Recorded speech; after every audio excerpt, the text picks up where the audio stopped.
Stanton. I'm getting this stand. It has a little bit of, it needs some stand Viagra. All right. Yay. Okay. So here we go. I'm waving hello. Yay. It's Sunday, which makes me happy that I didn't have to wait all the way till Monday. And thank you for joining us.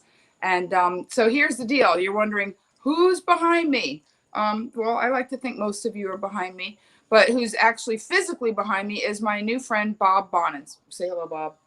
Hi, everybody. All right. And I have a dear friend who was on the last Monday night's live stream, Claudia. And Bob is Claudia's gentleman friend. Because I'm old school. Nobody needs to know. They're all saying, hi, Bob. See, nobody needs to know what anybody's doing. It's nobody's business, okay? Just Bob is here at the house with us. That's all right? That's it. And he's here because we've committed to watching The Matrix, the first one. Bob's never seen it all the way through. I know. I know there's going to be a flutter of chatter. But the reason why we're going to watch The Matrix with Bob and Claudia, who's off screen right now, stuffing her face with something. I can just hear the noise. Chocolate-covered marshmallows. Marshmallows. Chocolate-covered marshmallows. Last week she was eating ice cream. Special diet. Yeah. Well, yeah. She's on a special, and chocolate makes you happy. So there you have it. So there's a couple things going on in the world that I pulled up on my phone, and I don't want to get into them. But I pulled them up because we share things, and right now they're saying hi, Bob and Claudia. That's Lori. I met her. Is because hey Susie, is because here's what's going on. I got to do it. The Derek Chauvin. I don't even know his name because it's like when I was a little girl and I would read books. And I didn't know what the words were, how to pronounce them. I knew what they meant in context, and I looked them up, but I never heard other people say them. So my father and I were having dinner on Miracle Mile in about 1973, and I said facade, and he said, sweetheart, it's facade. I wouldn't have known. I'd read a lot of books with the word facade by the time I was, 11, 12 years old, but I didn't know how it sounded. So I don't even know if this officer's name is Derek Chauvin. I don't know. I know how it's spelt. And those are the peacocks. Claudia has peacocks. So it's not, nobody's having any kind of weird intimacies that's peacock noises. But I don't know the guy's name. I made it a point not to watch a lot of news surrounding this event that occurred last May, and set off a wave of events that it's almost like a braid where you have, these shootings. There was one in Indianapolis on Thursday night. I used to live in Indianapolis, and there's a beautiful community of Sikh people. It's just it's like a mini Chicago. So you've got these shootings, you've got this whole other racial component, and then you have this law enforcement component. And all three of these are creating this strand of it's almost like DNA strands, because nothing happens in a vacuum, and these things are connected. And it used to be, because I was in radio, I'm not being cynical, that you knew that information was going to come out at a particular time, regardless of the jury deliberations. In other words, let people hear the bad news on Friday at 6. For the most part, because Friday at 6, you've done a Monday through Friday, it's happy hour, you're done, your brain's in a particular place, and you can hear the verdict. And potentially, even though you're going into the weekend, the desire to lash out or blow back on a verdict that you don't approve of is most likely not going to happen, as opposed to giving it to you, on a Saturday morning. When we found out Joe Biden won on a Saturday morning, that was not an accident. That was to create a certain ability for the happy people to show more happiness than the bummed people could show bumness, which is why we really didn't have any problems until January 6th. So the problem with COVID is that there is no rhythm. There's no good time for bad news, because We don't have a 9 to 5 rhythm. We don't have a happy hour. So sorry. Oh, it's okay. It's Claudia trying to do something over there. Don't worry. She'll figure it out. She's like me. That's why we love each other. We're not tech savvy people. Her television set goes on by itself, and she tries to turn on music, and it'll play in every room in the house except the one we're in. So whatever was just happening is just me. You know. So because of the fact that people are home and they're either in lockdown, coming out of lockdown, not sure what coming out of lockdown looks like. They're vaccinated, they're not vaccinated. We have a cornucopia of COVID situations of how people are going to respond to potentially very bad news. Bob, take over so I can drink some water. Well, the very bad news is That's his specialty. He plays a lot of songs bearing bad news, heartbreak. I have a lot of songs that to deal with heartbreak. Yeah. Do one of those. And this is one that has to deal with police and a riot, and it's from the 1960s. Oh, you're going to play it? Stills. I love this song. Okay. I'll just play part of it while you. Thank you. It's have a good. little It's drink soothing there. my throat. Yeah. Thank you. Something happened here. This is a good one. What it is ain't exactly clear. There's a man with a gun over there telling me I got to beware. This time we stop. Hey, what's that sound? Everybody look what's going round. All right. I like that. All right. Thanks. We'll do some more. And I like that you jumped in, Claudia, that you put your marshmallows down. Just for then. That's how it's been going on all week. That's why I wanted you to share in my life. You see how quickly he could just pull that right out of his pocket and play. And just so you know, that song's not called Watch, Hey, What's That Sound? It's called For What It's Worth, which is such a great, that's the 60s version of In My Humble Opinion, you know, which is like, pay attention. I'm saying something. It's like reverse, reverse pride, like in my humble opinion, hey, for what it's worth, there's some bad stuff going down. So people are not prone or primed to do any particular thing at any particular time anymore. It's a free-for-all. People are working from home. People are going to school from home. People are in school, out of school.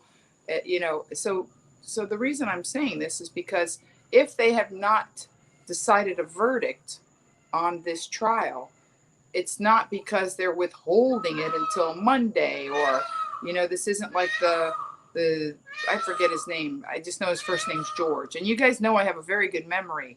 I don't commit things. I am not present or mindful in things that are of no interest to me. So I remember Trayvon Martin's name. I just don't remember the idiot Tubbalard douchebag that shot him's name that was acquitted. But I was in a comedy club because they decided that the best time to release that verdict would be at about a 9:30 on a Saturday night, which is good because people are like watching movies. It's not going to have as much impact. But George, do you remember his name? The guy Floyd? that shot Trayvon Martin? No, George no. Floyd is. The kid. He was here in Florida. Yeah. Whatever. See, nobody. Yeah. Nice voice, good harmony, Bob. You're getting props. Buffalo Springfield version. Well, it doesn't matter. It's the Bob version. Yeah. We really, but I didn't know that. Buffalo Springfield, Stephen Stills. Stephen Stills. Yeah. Yeah. I've met him. Yeah? He's deaf now. Wow. Not deaf, but he wears these hearing aids and Yeah. he's challenged. Yeah. But very nice man.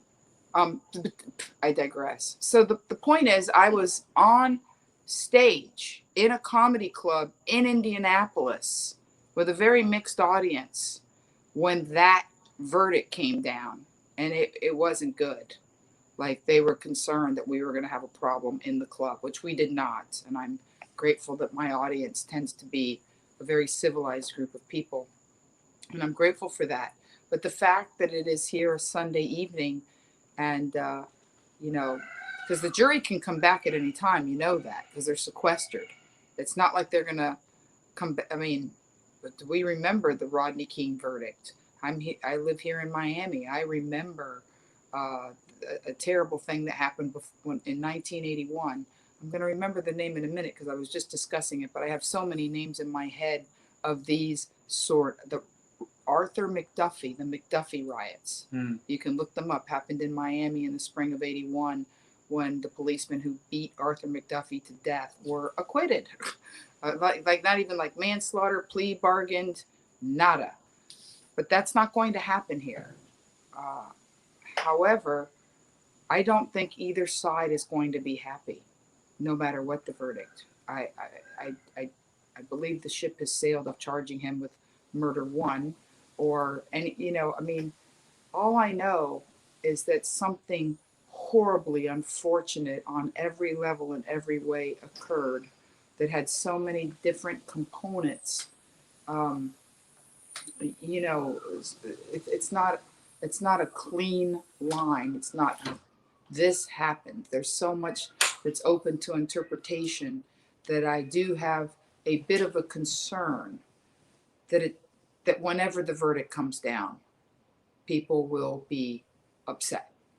So that being said, I'm asking you on this fabulous Sunday, when I'm surrounded with people that I love, to, the macro is what's going on in our world. And I know there's a lot of other stories, but those seem to be the one that whenever I flip my phone, no matter how much I try not to be fully aware, they're pervasive.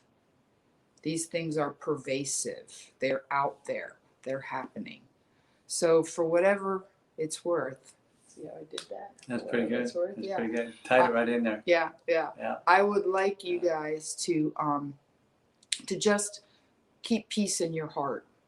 Just keep peace in your heart and try not to get bananas, whatever happens, because I have a suspicion that the jury who are sequestered.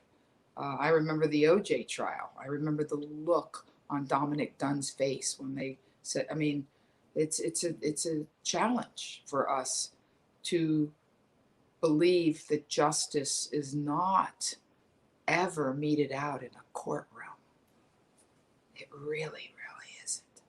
So just know that George Floyd did not die in vain, because clearly there are many conversations being had surrounding the circumstances, and things are changing, some in good directions, some in bad directions temporarily. I believe with all my heart that officially everything is moving in the right direction eventually, as long as we keep moving. So I'm going to let Bob play another song, or at least a piece of a song, because I want a palate cleanse. So let's go from verdict and justice and karma and death and disillusionment to, I'm sure you have a song that could be very horrible. You went horrible? Yeah, like the betrayal. Do you have something like betrayal? Actually, I was thinking of Let It Be. Wow, that's a positive, upbeat song without a bit of sorrow. Bob likes these like coffee house, If You Could Read My Mind. It took me a long time to think of Let It Be. Well, no, if you want to sing a positive song, I'm all for it. All right. Let's do this.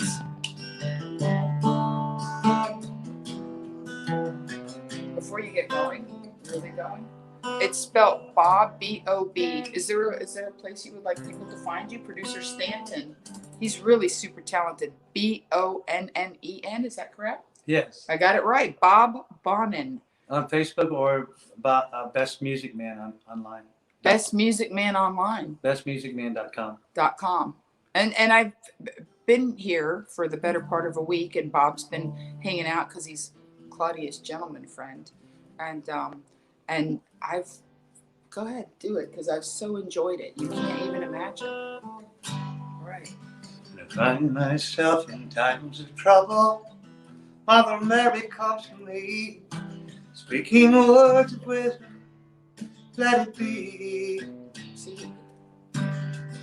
In my darkest hour, she's standing right in front of me, speaking words of wisdom, let it be. Everybody Let join it in. be. Let it be. Let it be. Let it be. Whisper words of wisdom. Everybody knows the words. Get in here, Claudia. Let it be. Let it be. Oh, she's bringing some instruments. We need cowbell. Look, he has Christopher walking up. Not quite cowbell. When broken hearted people living in the world of greed, there will be an answer. Let it be. Though they made it hard, there is still a chance that they will see. There will be an answer. Let it be. Let it be. Let it be. Let it be. There will be an answer. Let it be. Let it be. Let it be. Let it be. Let it be. Whisper words of wisdom. Let it be. One more time. Let it be. Let it be. Let it be. Let it be. Whisper words of wisdom. Let it be. All right. We're good. Just so you know, this is such a white people instrument. It is not. It is, because you like Latino people, we play like a gourd. Like I've been at family parties. Hi, Tom. Hi, you guys. Lighting my Bic. They're lighting the Bic for you, Bob. They're doing that. Yeah, no.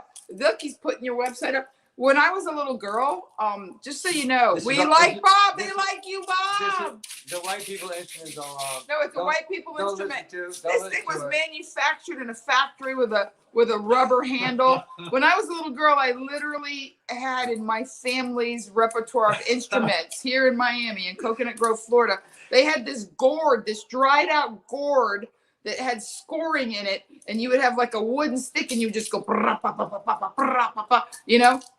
This is like beads on metal, and you probably bought it at an instrument store and paid retail. When I was a kid on Miami Beach, we used to walk like 5 miles, 8 miles to school in the snow. There was liar pants. But Latino people, we have very non-traditional instruments. So this is a good combo between gourd and tambourine. So it's good. I've enjoyed it. So, you know, clearly I'm in what I like to refer to. I love the Alice Walker title, The Temple of My Familiar. I am in the temple of my familiar. And after 13 months of lockdown, I could not have picked a better place to unfurl and just like, woo, I've done 8 shows in 10 days and driven about 1,000 miles around South Florida. I've gone as far north as Port St. Lucie. I met a couple of wonderful 330s, and a very kind man named Ernest Boyd brought me flowers, which was so sweet. And I went across what used to be Alligator Alley, which is neither filled with alligators or an alley anymore. But there used to be a 2-lane highway called Alligator Alley that you had to take to get from the east coast of Florida to the west coast, where everybody's, you know, newlywed or nearly dead, like Bonita Springs, Naples. Now there's more newlyweds and not even close to death. But back in the day, that's who used to come to my shows on the west coast of Florida. And so Alligator Alley is now a highway, and you don't even see alligators. But when I was younger, in my early road career, there were alligators on Alligator Alley. Like if you were speeding and from a distance you saw what looked like a lumpy speed bump, it could be a gator. And what would always make me laugh was that there would always be tourists that would pull over and get out of their car to take a picture of the gator, because they have no idea that an alligator can get up on his little tiny little alligator legs and haul ass. Like, and for a short distance, an alligator can get you.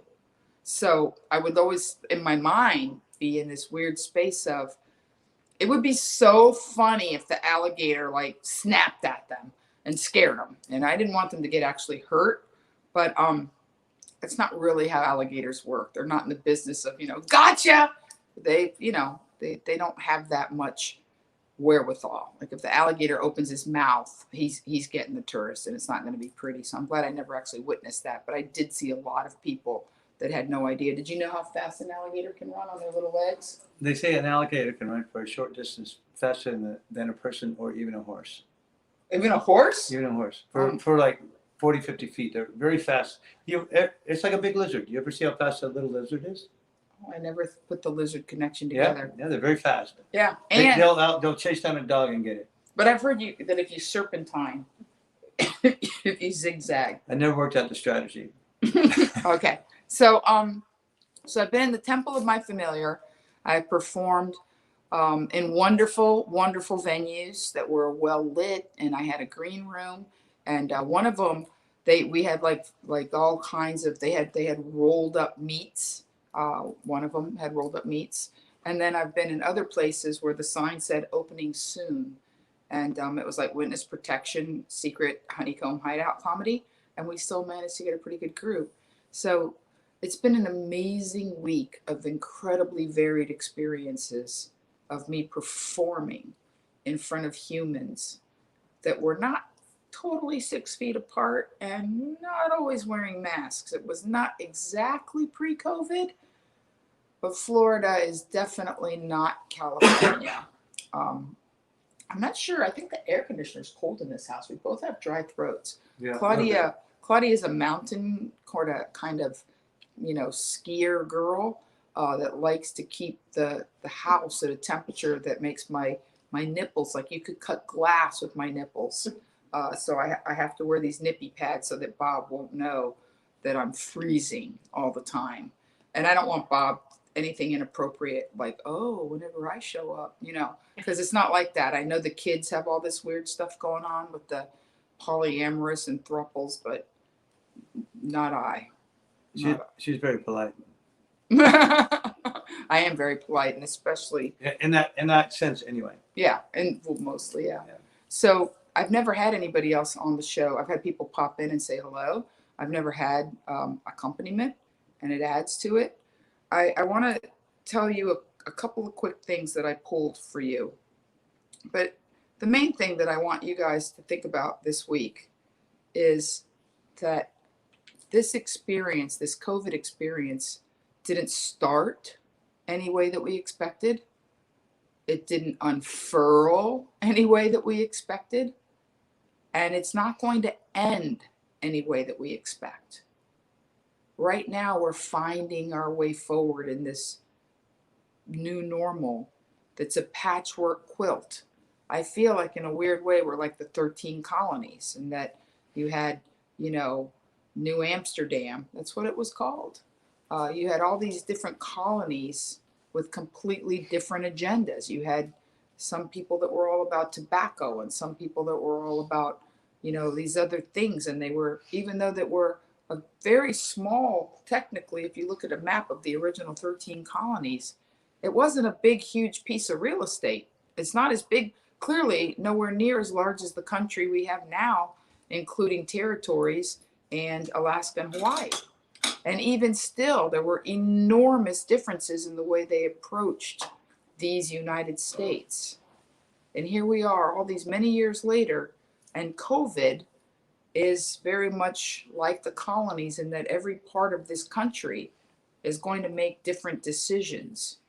And your vibe creates your tribe. If you want to open up faster, go to Arizona. The governor of Arizona has said, hey, it's home. And I already told you guys when I was there last time, I saw a bar fight complete with somebody almost getting pantsed. Like they weren't wearing masks, they weren't even wearing underwear. It was a poo-poo show, is what I'm saying. Claudia was there. We had fun right at that mall. And I'm back there, Cinco de Mayo. That's how much I loved it. I'm back at Stir Crazy for a special Cinco de Mayo show in Glendale, Arizona, which is a suburb of Phoenix. Arizona has its thing. In Florida, the lines are not political. They're actually age. The older people are exponentially more careful than the younger people. It's not politicized. It's a different level of understanding of mortality. And a few weeks ago, we had complete lockdown on the beach because young people don't ever think they're going to be the one that's going to get, I've been alive long enough to see mono, herpes, the HIV. I've seen a lot of people think they weren't going to get things, and then they got them. So I'm still being incredibly careful. And then we have California that's being extremely careful. And some people are really upset about that. And some people are rolling with it. You have to decide how to come out of this.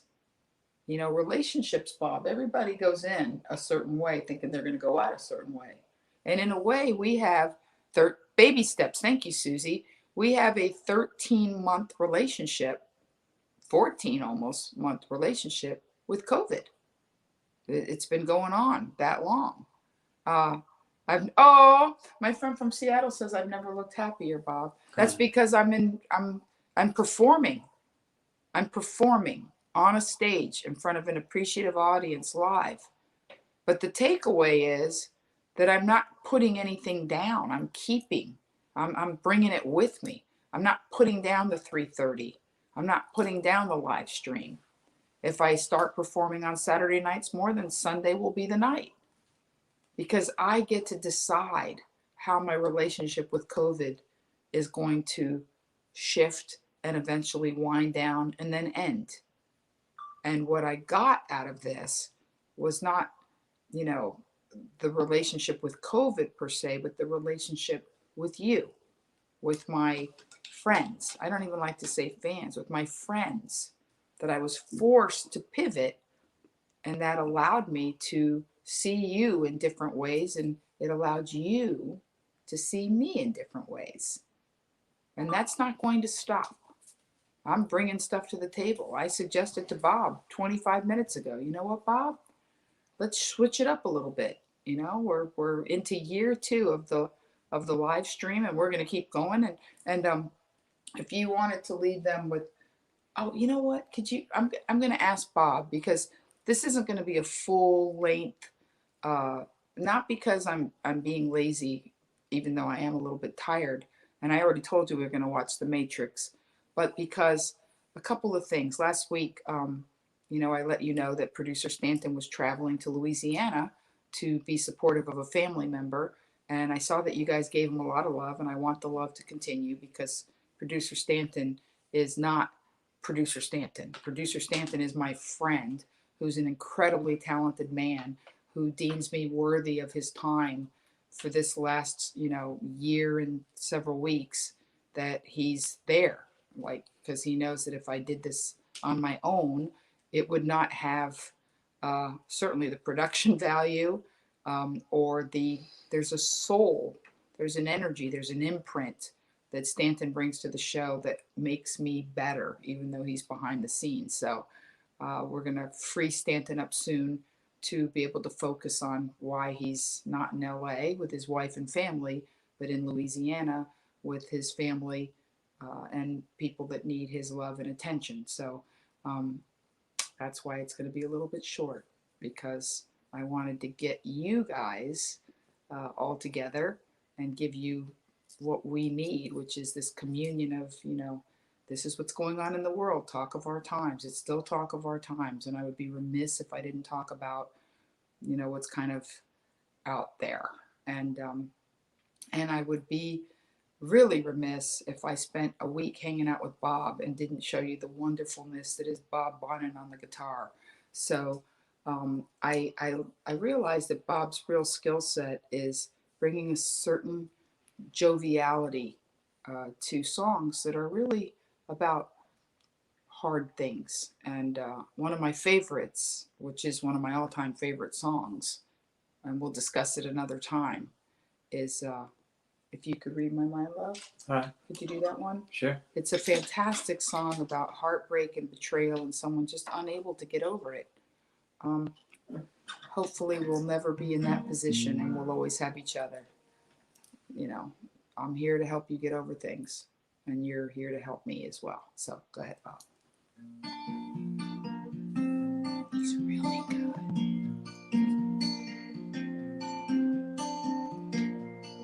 You could read my mind, love, what a tale my thought could tell. Just like an old-time movie about a ghost from a wishing well, in a castle dark or a fortress strong, a chained on my feet. You'll know that goes is me. And I won't ever be set free as long as I'm gone. You can't see.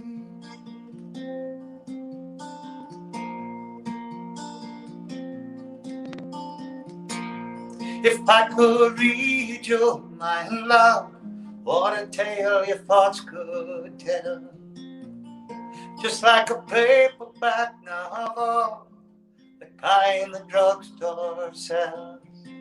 And you reach the part where the heartache comes, the hero will be me.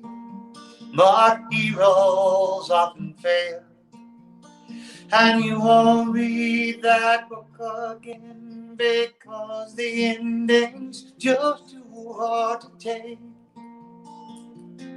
I might join in a little, not much, but I do love this song. And walk away like a movie star who gets burned in a three-way script.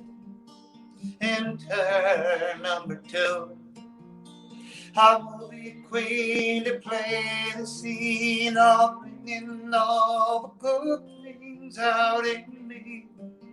But for now, love, let's be real. I never thought I could act this way, and I've got to say that I just don't get it. I don't know where we went wrong, but the feeling's gone, and I just can't get it back.